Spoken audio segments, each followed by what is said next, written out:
महापरिणी तत्पद भगवान गौतम बुद्ध सम्राटाचे सम्राट सम्राट अशोक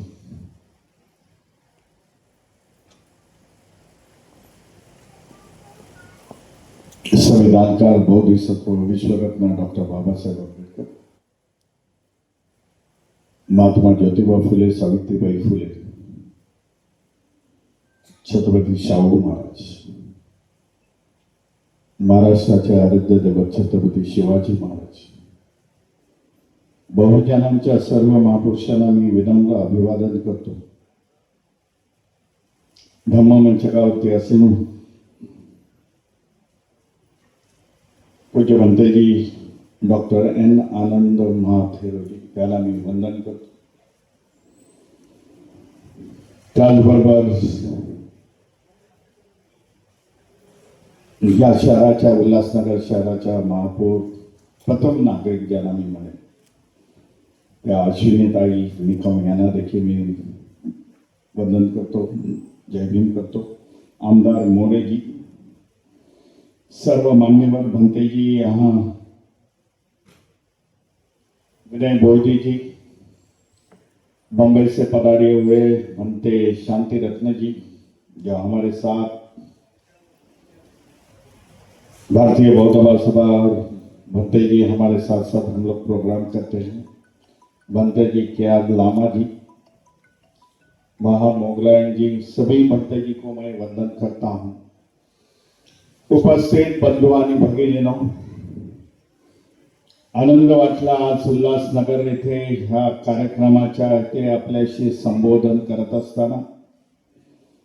ज्या कार्यक्रमांचं आयोजन भिक्खू संघ मुंबई, युगप्रवर्तक, युथ शिलेदार फाउंडेशन महाराष्ट्र याच्या वतीने केलेला,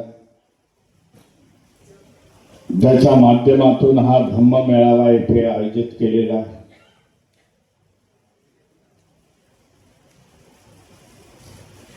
मी उद्घाटन पण या कार्यक्रमाचं उद्घाटन झालं असं डिक्लेअर करतो.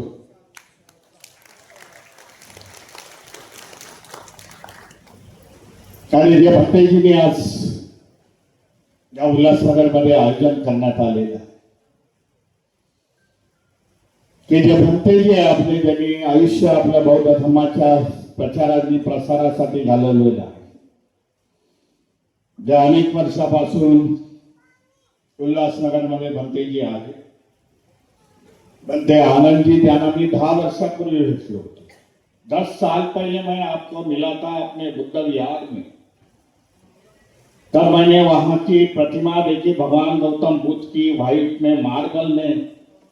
तब मैंने सोचा था ऐसी मूर्ति हमारे भी चैत्य भूमि में होनी चाहिए. लेकिन वो चैत्य भूमि में नहीं, मैंने मेरे घर में वो जो राजगृह है बाबा साहब ने निर्माण की हुई है, उसके द्वार पर मैंने वो मार्बल की वैसी मूर्ति मैंने लगाई है. कई 15 साल पहले की बात. भंतेजींचा सत्कार होता याच्याबद्दल मला आनंद वाटतो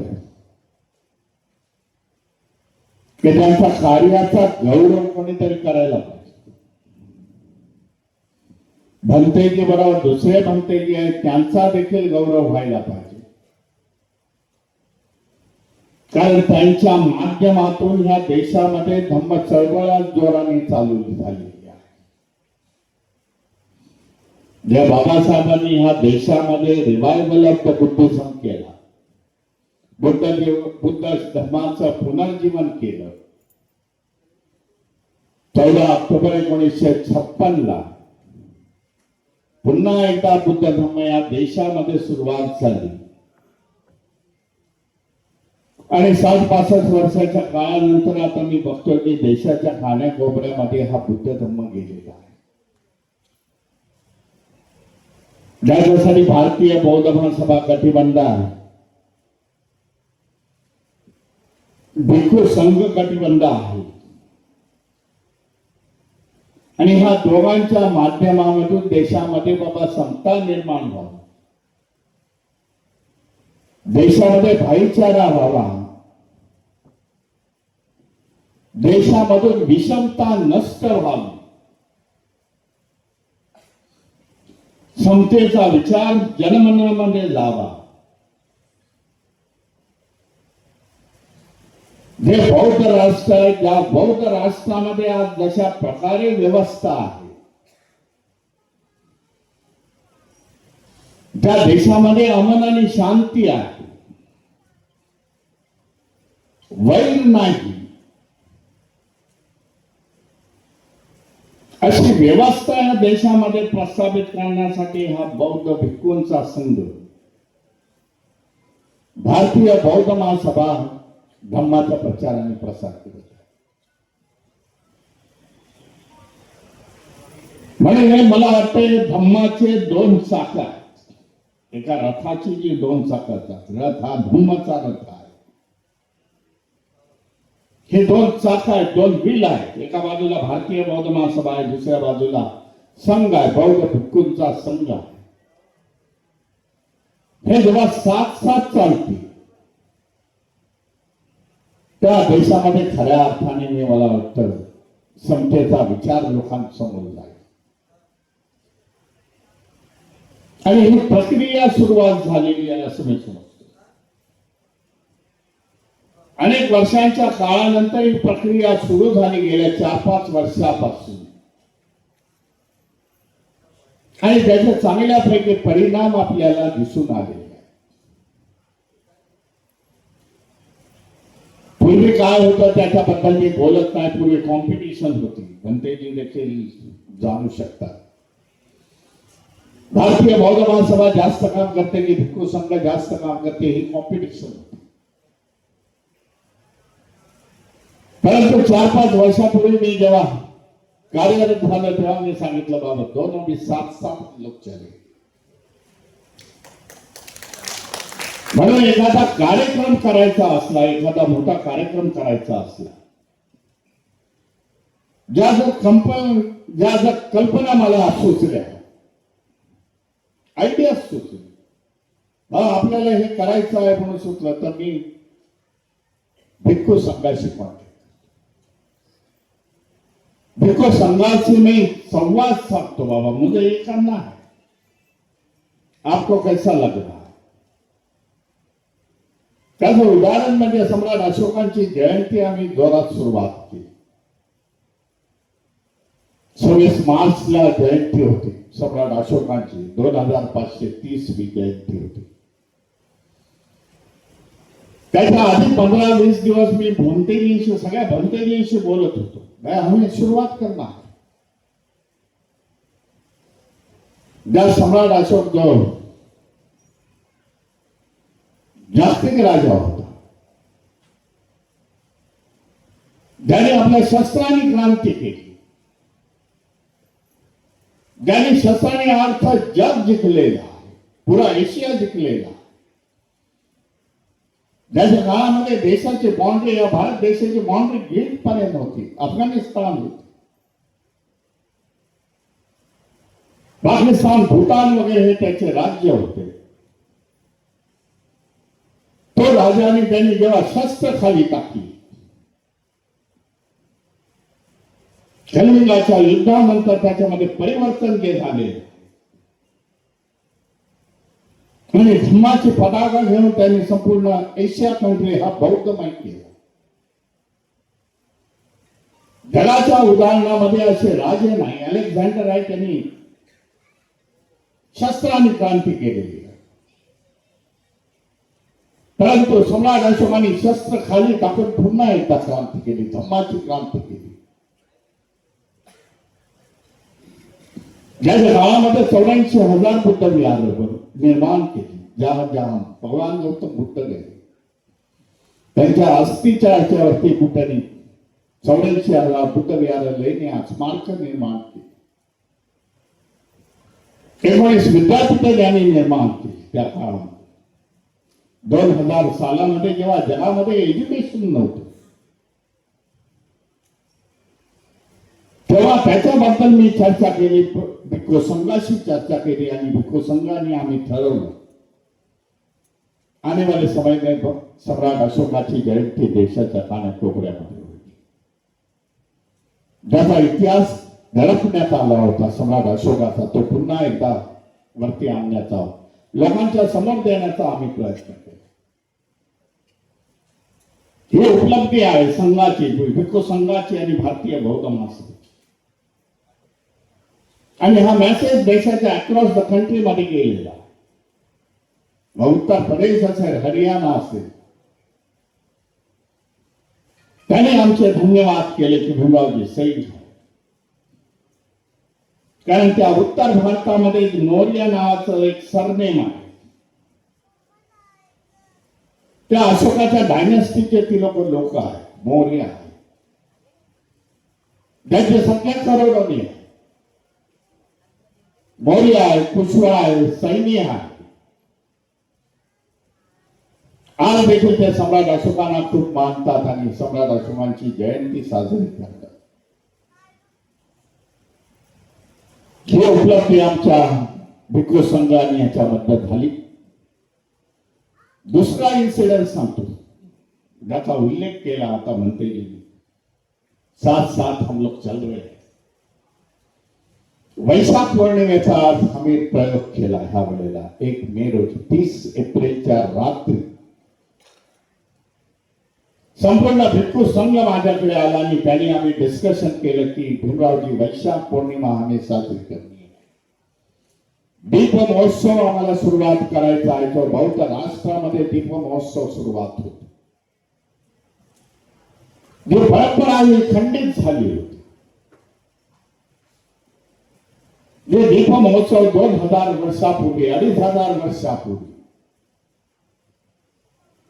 जेव्हा भगवान गौतम बुद्ध हे समाधी प्राप्त करून काही वर्षानंतर ते कपिलवस्तू मध्ये आले आई वडिलांना भेटण्यासाठी, आपल्या पुत्राला भेटण्यासाठी. त्या दिवशी संपूर्ण कपिलवस्तूमध्ये दिव्यांची माळा जोडण्यात आल्या होत्या, दिव्यांच्या माळा लावण्यात आल्या होत्या. तो दीप महोत्सव आम्ही बौद्ध कंट्रीमध्ये आहे, बौद्ध देशामध्ये आहे, जे जगामध्ये आज 17-18 देश आहे, तिथे हा दीप महोत्सव केला जातो. त्याची सुरुवात आम्ही केली. हे देखील भिक्खू संघ, भारतीय बौद्ध महासभा एकत्रपणे आम्ही डिसिजन घेतलेला आणि चांगले त्याचे परिणाम येत आहेत की आम्ही परत जे बौद्ध धर्माची परंपरा होती ती पुन्हा एकदा सुरुवात करण्याचा आम्ही प्रयत्न केलाय आणि त्याला देखील आपण सगळ्यांनी साथ दिली म्हणून आपलं अभिनंदन करतो. जे मगाशी भंतेजीने म्हटलं त्याच्याबद्दल मला जरासं थोडंसं म्हणावं लागेल. भंतेजींनी यांच्या उद्बोधनामध्ये म्हटलं की बाबासाहेब ने कहा था कि मुझे भारत बौद्धमय करना है. हे मला वाटतं मिसकन्सेप्ट आहे. याचं इंटरप्रिटेशन बरोबर झालेलं नाही असं मला तरी वाटतं. बाबासाहेब म्हणाले की भारत मला बौद्धमय करायचा. मिसकन्सेप्ट कसा आहे तो सांगतो. याचा चुकीचा अर्थ कसा घेतला. बाबासाहेब हे विचारपूर्वक आपले गोष्टी करत होते आणि हे बाबासाहेबांनी जे म्हटलेलं आहे, बाबा मला ह्या देशाची प्रतिमा बदलायची आहे, बौद्ध धर्मीय बनवायचा आहे. बाबासाहेब हे आपले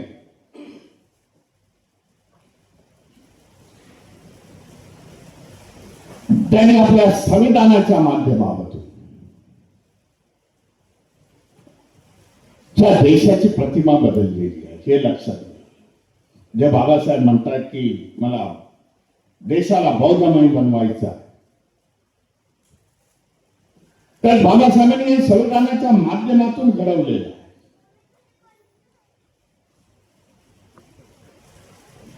त्याची अनेक उदाहरणं आहेत आपल्या समोर की या देशाची प्रतिमा जेव्हा जाईल तेव्हा अजून बौद्धमय म्हणून जाईल. हे बाबासाहेबांनी त्या संविधानाच्या माध्यमातून दाखवून दिले. की ज्याचं उदाहरण आपल्याला देता येईल. जे प्रेसिडेंटचा अशोका हॉल आहे, त्या अशोका हॉल मध्ये भगवान गौतम बुद्धाची प्रतिमा मोठ्या उभ्याने भगवान बुद्धाची प्रतिमा लावण्यात आली. आजही विदेशामधले जेव्हा फॉरेन डेलिगेट्स येतात, प्रेसिडेंट येतात, त्यांची मीटिंग जेव्हा होते ती अशोका हॉल मध्ये होते. जे प्रेसिडेंटचं राहतं घर आहे त्या हॉलमध्ये बाबासाहेबांनी ती प्रतिमा लावलेली आहे. पार्लमेंटमध्ये जिथे स्पीकर बसतायत त्या स्पीकरच्या खुर्चीच्या मागे धम्मपद आहेत, जाऊन बघून या एकदा. कारण पूर्वीच्या पार्लमेंटमध्ये मी गेलो होतो आणि ती सगळे धम्मपदाचे फोटो काढून आणले होते कोरोनाच्या काळामध्ये. ते पण आपल्याला सांगतो, खास परमिशन घेतली होती. तिरंगामध्ये धम्मचक्र आहे, हे देखील बाबासाहेबांनी करून ठेवले.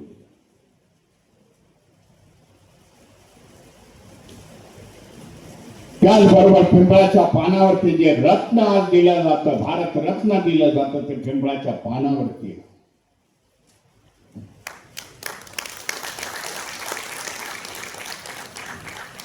देशाचं फुल कुठलं असावं, ते कमळाचं फुल हे बाबासाहेब म्हणतात. राजकीय पक्षाचं सोडून द्या, पण भगवान गौतम बुद्धाचा प्रतिमा बघा, ओरिजिनल प्रतिमा बघा, ते कमळाचं फुल बाबासाहेब म्हणतात हे देशाचं फुल आहे. बाबासाहेबांनी निळा रंग हा देशाचा रंग आहे असं बाबासाहेब म्हणतात. सगळं राईट डाऊन बाबासाहेबांनी हे केलेलं आहे. पिंपळ वृक्ष हा देशाचा वृक्ष आहे बाबासाहेब म्हणतात. जे बाबासाहेबांचे डिबेट्स आहेत ते वाचा ड्राफ्टिंग कमिटीमध्ये, आणि त्या डिबेटच्या माध्यमातून देशाने ह्या सगळ्या बाबासाहेबांनी सांगितलेल्या कल्पना राईट डाऊन केलेल्या लिखित स्वरूपामध्ये. ही बाबासाहेबांची उपलब्धी आहे. म्हणून ह्या देशामध्ये बाबासाहेब म्हणतात की बौद्धमय वातावरण हे जगामध्ये ओळख आहे. कशी ओळख? भारत भूमी ही भगवान गौतम बुद्धाची जन्मभूमी आणि कर्मभूमी आहे. ज्यांनी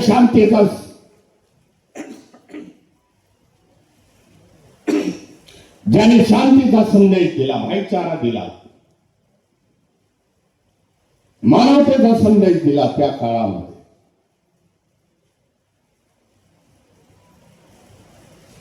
कुठलाही शस्त्र हातामध्ये घेतलं नाही, तर शांतीचे संदेश देत भगवान गौतम बुद्ध निघाले.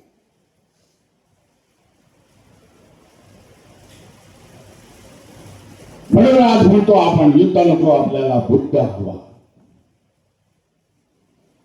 ह्या सगळ्यांचा लेखाजोखा भगवान गौतम बुद्धाच्या धर्माचा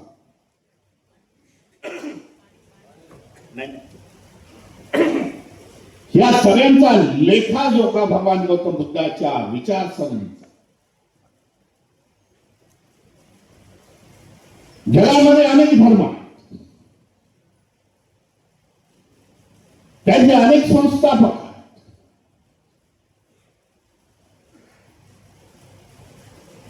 परंतु एकच सांगू इच्छितो की युनो जे व्यासपीठ आहे, जगाचं व्यासपीठ ज्याला मी म्हणतो,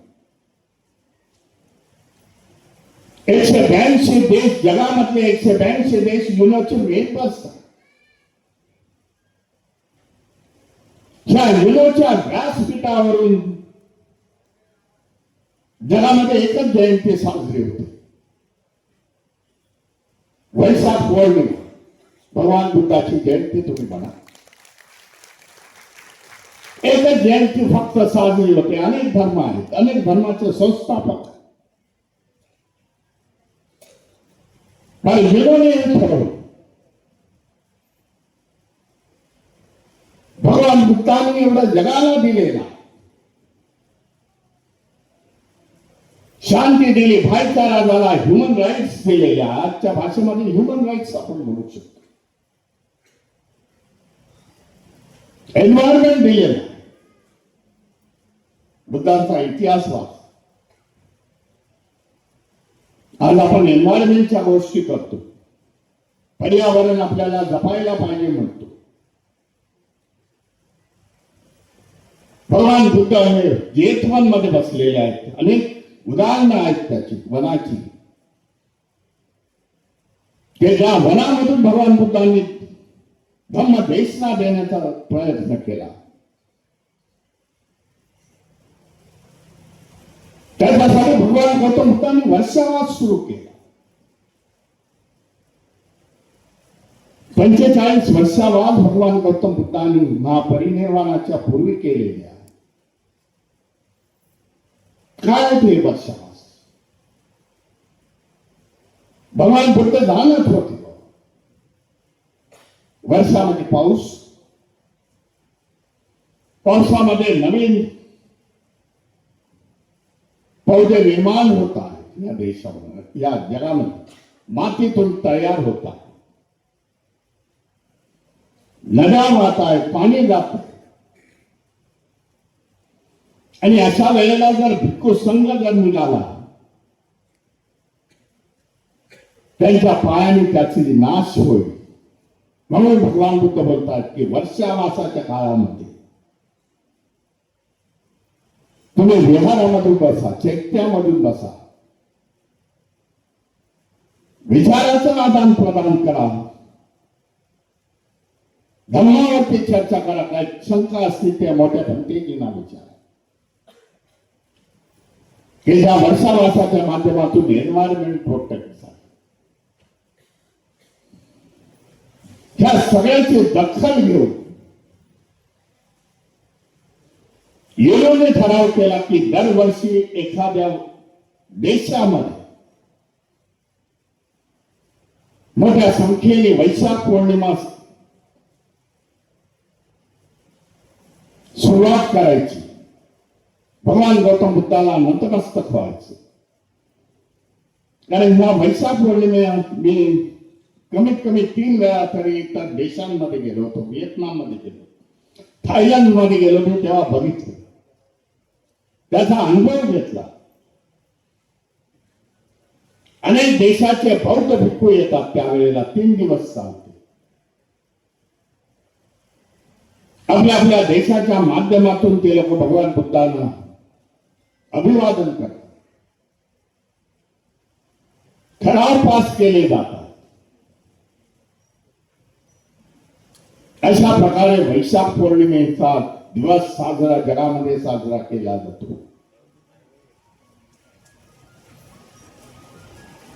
आज आपल्या समोर अनेक प्रश्न आहेत. ही जनगणना सुरू झालेली आहे, त्याच्याबद्दल जरासं बोलतो.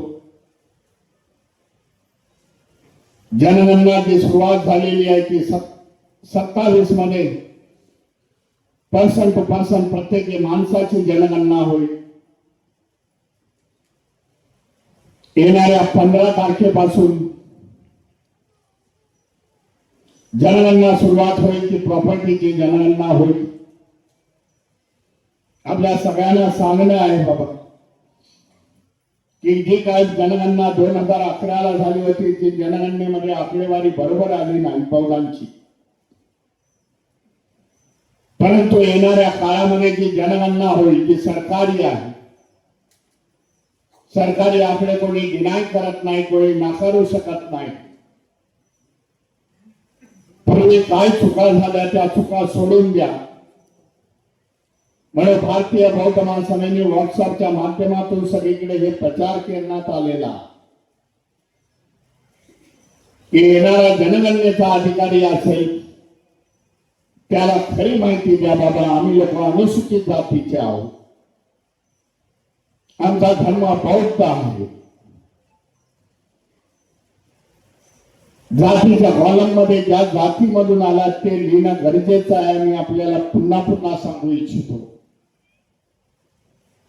समाजामध्ये अनेक विचारवंतक त्याच्यावरती विरुद्ध लिहित आहेत, परंतु जातीचा उल्लेख होणं गरजेचं आहे. भाषेमध्ये पालीचा उपयोग करा, पाली भाषा आम्ही अवगत आहोत असं सांगा. काही खोटं आपण बोलत नाही. धम्माच्या ज्या वंदना आहेत, पूजा पाठ आहेत, त्या सगळ्या पालीमध्ये आहेत. त्याचे भाषांतर आपण जाणतोय. म्हणून पाली भाषा देखील आपल्या अवगत आहे. हे 3 कॉलम म्हणण्याचा प्रयत्न करा. कारण दाखवून द्या बाबासाहेबांची धम्मक्रांती देशाच्या कानाकोपऱ्यात जाऊन आज आम्ही करोडो लोक बौद्ध धर्मीय झालेलो आहोत. ही सुवर्ण संधी आहे. मी आपल्याला सांगू इच्छितो की जेणेकरून देशामध्ये जी बाबासाहेबांनी आपल्या जीवनाची अखेरची क्रांती केली,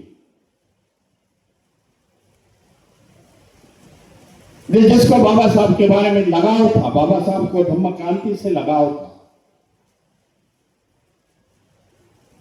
त्यांचा अटॅचमेंट बाबासाहेबांचा धम्माशी जास्त होतं हे देखील आपल्याला सांगू इच्छितो. अनेक क्रांत्या केल्या बाबासाहेब. टप्प्याटप्प्याने समाज बदलत गेला, परंतु जीवनातली अखेरची क्रांती त्यांनी धम्म क्रांती करून या समाजाला क्रांतीचं सर्कल कंप्लीट केलं असं मी म्हणेन. जे क्रांतीचं सर्कल नंतर धम्मचक्र झालं आणि या देशावरती चालू लागलं. पण 14 ऑक्टोबर 1956च्या नंतर मला वाटतं 15 किंवा 16 तारखेला त्यांनी चंद्रपूरमध्ये नागपूरच्या दीक्षाभूमीवरती जशी धम्म परिवर्तन केलं, त्याचप्रमाणे चंद्रपूरचं देखील धम्म क्रांतीचं मैदान आहे. तेव्हा काही पत्रकारांनी बाबासाहेबांना विचारलं त्या काळामध्ये, मी कन्फ्युज आहे, 15 किंवा 16 तारखेला विचारलेला ऑक्टोबर 56च्या, की बाबासाहेब याचा पुढचा आपला काय हे आपला उद्देश काय. आपण त्या धम्म क्रांती केली, रिवायवल ऑफ द बुद्धिझम केला, बुद्ध धम्माचं पुनर्जन्म केलं. 5 लाख लोक आले. 5 लाख लोकांना आपण बौद्ध धम्माची दीक्षा दिली. त्याच्यानंतर आपला अजेंडा काय, आपला प्रोग्राम काय.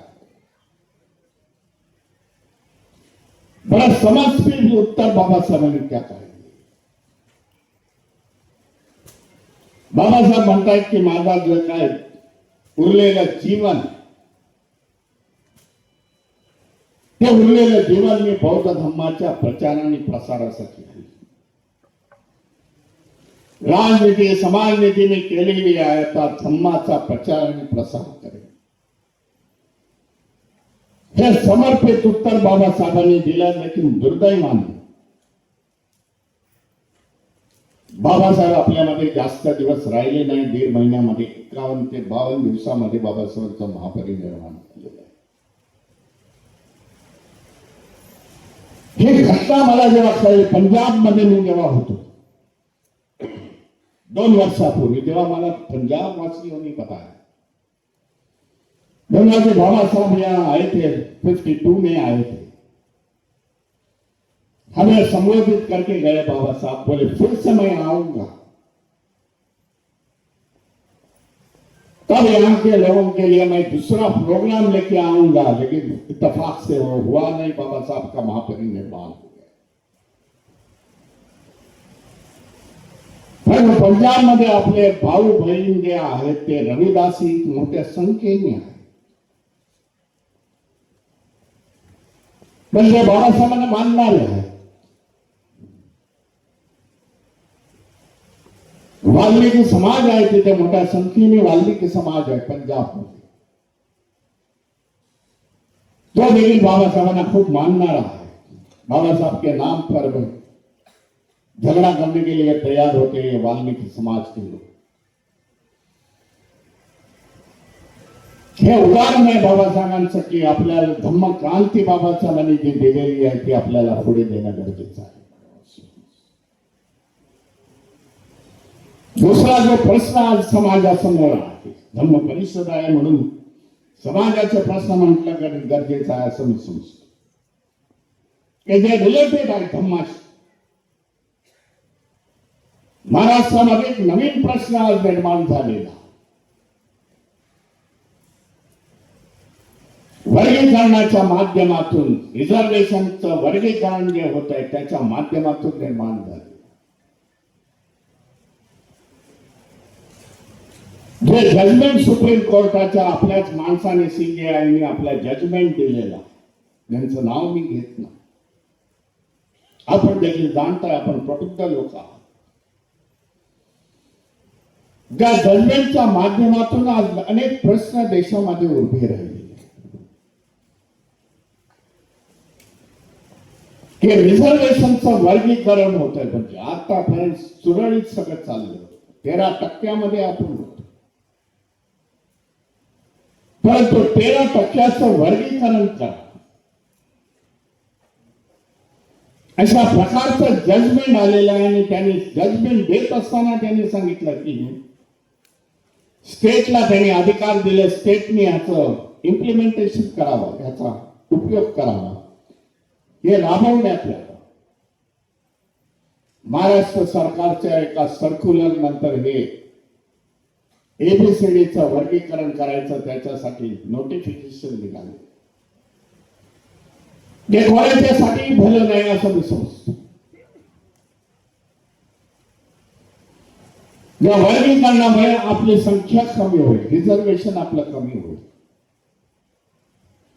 या वर्गीकरणाचं पिटिशन हे आपल्याच बांधवांनी तिथे टाकले.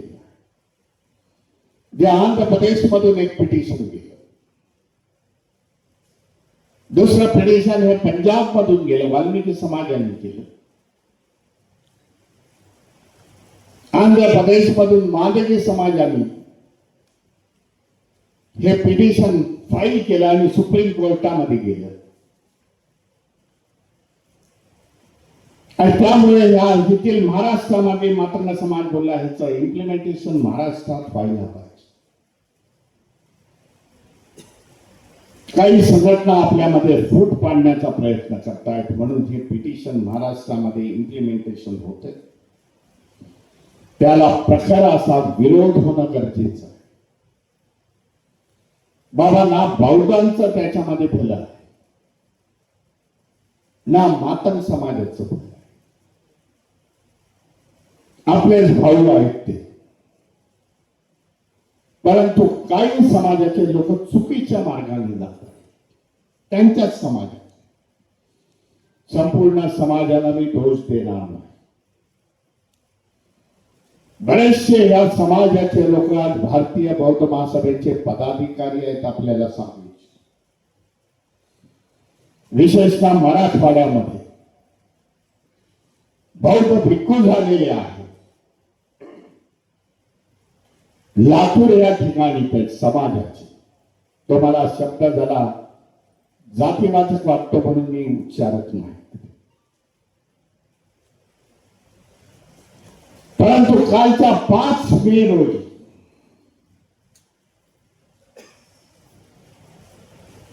एप्रिल रोजी पंढरपूरमध्ये एका मोठा कार्यक्रम करण्यात आला. प्रबुद्ध साठे नावाच्या माणसाने या समाजाच्या लोकांचं धर्मांतरित केलं. 250 लोक धर्मांतरित झाले. पंढरपूर विठोबाच्या साक्षीने, आणि त्याचा संपूर्ण वृत्तांत टाइम्स ऑफ इंडिया, मुंबईच्या टाइम्स ऑफ इंडिया मध्ये आला. हे देशामध्ये परिवर्तन चाललेलं आहे. जेव्हा लोक शिक्षणाच्या माध्यमातून जातात, शिक्षणाच्या माध्यमातून खऱ्या रस्ता त्यांना, खऱ्या वाटा दिसतात, कुठल्या मार्गाने जावं, बाबासाहेब का शेवटची धम्मक्रांती करतात, हे जेव्हा त्यांना कळून चुकलं तेव्हा ते धम्माच्या मार्गावरती आले. मोठा लेख आला. कारण आज बघितलं,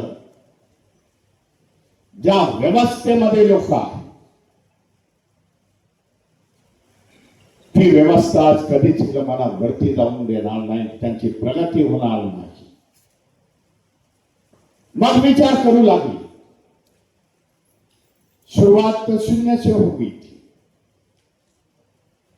शून्यापासून सुरुवात झाली आपली.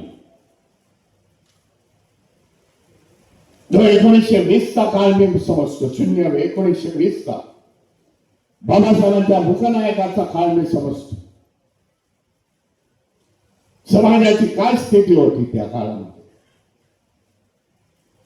परंतु मुखनायक बाबासाहेबांनी काय केलं, सुरुवात केली त्या शून्यापासून. आज 60-65 वर्षामध्ये आपण शिखरापर्यंत का पोहोचलो. हे जेव्हा इतर लोक विचार करतात, बाबा हा बौद्ध समाज काय एवढा पुढे, एक आपल्याला देखील निक्षून सांगू इच्छितो. समाजाची प्रगती या आमदार खासदारावरून मी गणना करत नाही. हे गिरणीचं काय मोजमाप नाही, आमदार खासदार किती झाले त्याचे. तर समाजाचं एज्युकेशन क्वालिफिकेशन किती, समाजामध्ये अधिकारी वर्ग किती तयार झाला. आज ब्राह्मणाच्या खालोखाल बौद्ध समाज आहे, एज्युकेशन मध्ये पुढे आहे. ही समाजाची प्रगती आहे. तर हा समाज 60-65 वर्षात पुढे का गेला. तर भगवान गौतम बुद्धाचा धम्म बाबासाहेबांनी दिला. डॉक्टर बाबासाहेबांच्या विचारावरती हा समाज चालला. त्यांनी बहुजन महापुरुषाची विचारधारा घेऊन चालले. फुलेंची विचारधारा पुढे चालली. शाहू महाराज चालवले, छत्रपती शिवाजी महाराज चालवले.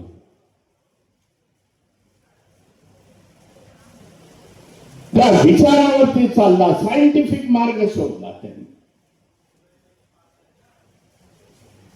त्या सायंटिफिक मार्ग हा भगवान गौतम बुद्धांनी दिलेला. त्या मार्गाने चालले म्हणून हा समाज 60-65 वर्षात पुढे. ज्या समाजशास्त्राचा अभ्यास करणारी लोक असतील, एखाद्या समाजाची परिस्थिती बदलण्यासाठी काही 100 वर्ष जातात,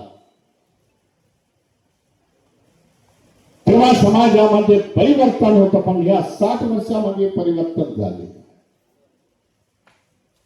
त्याला बुद्ध बाबासाहेब महापुरुषाचे विचार.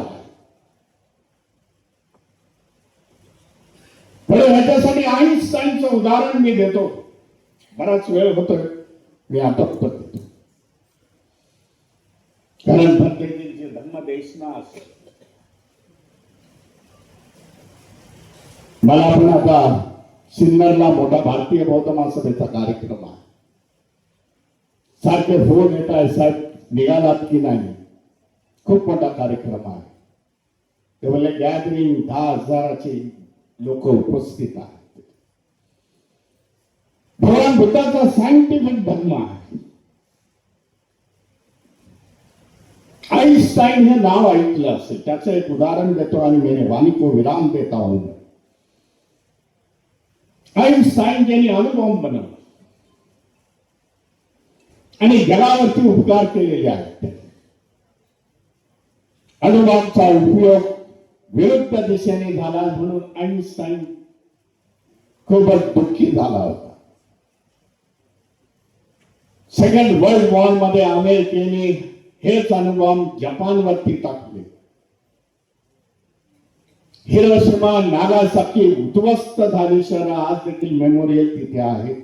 कोण गेलं असेल जपानला आपल्यापैकी तर आपण बघितलं असं खूप सुंदरसं असं मेमोरियल तिथे निर्माण केलेला. एक स्मारक म्हणून बाबा, एक हिस्ट्री म्हणून निर्माण केलेला. बौद्ध राष्ट्र आहे जपान, बौद्ध राष्ट्र आहे. We the people of India आपण संविधानामध्ये बाबासाहेबांनी लिहिलेले. जपानच्या संविधानामध्ये धम्मपद आहे, त्याच्याने सुरुवात.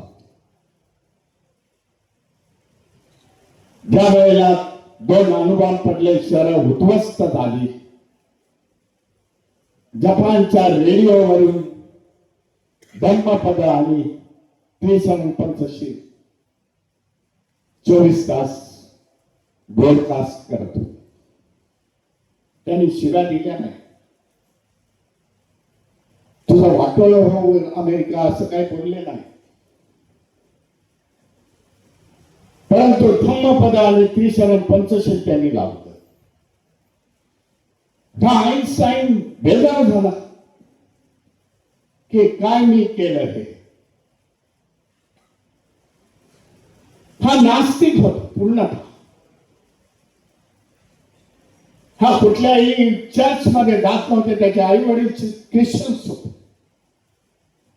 परंतु हा कुठल्या देवा धर्माला मानत नव्हता, जिजसला मानत नव्हता, चर्च मध्ये जात नव्हता.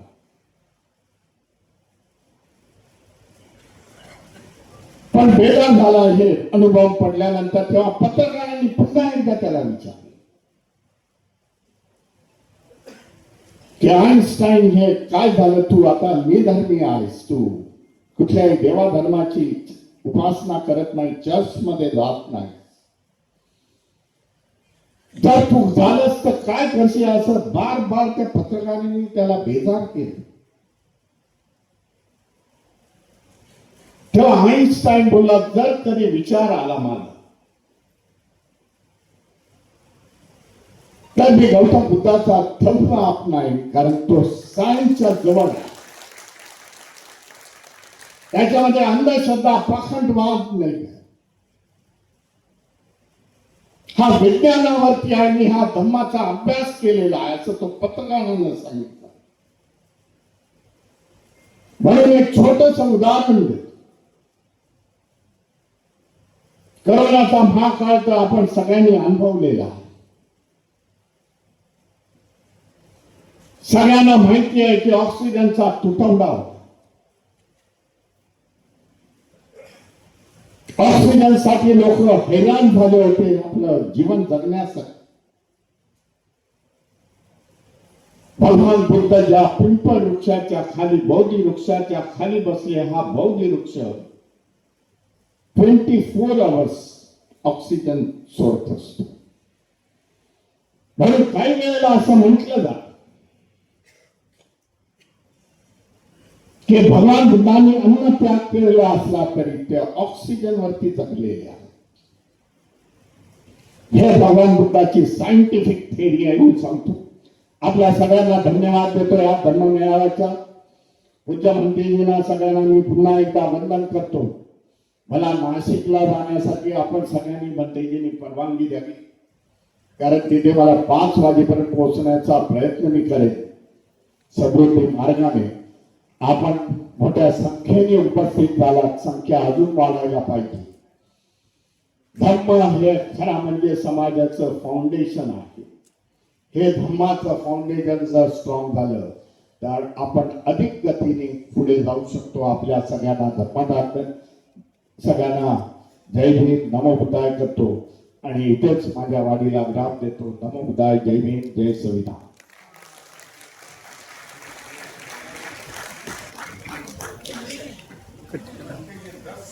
2 मिनिटं फक्त.